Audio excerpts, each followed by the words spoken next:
according to Donald Trump, if the Ukraine had simply given in from the word go and let Putin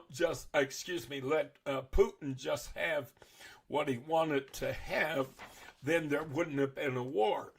So he blames Ukraine for what is happening.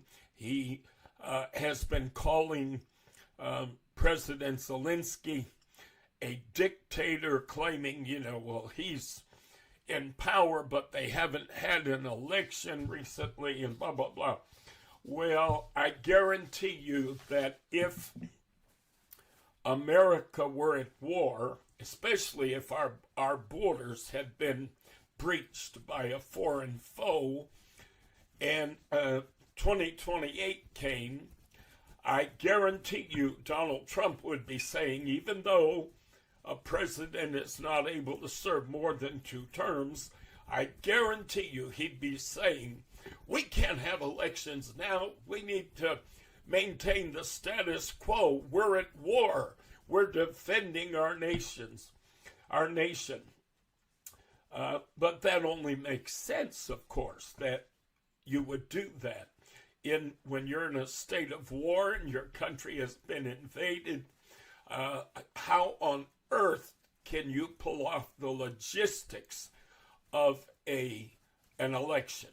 How on earth can you expect anyone to campaign and anyone to set up voting booths? And, logistically, it is utterly insane. While bombs are bursting all over your country, while your countrymen are fighting to defend your borders, you're going to have an election. It's such an insane premise, it's not even funny.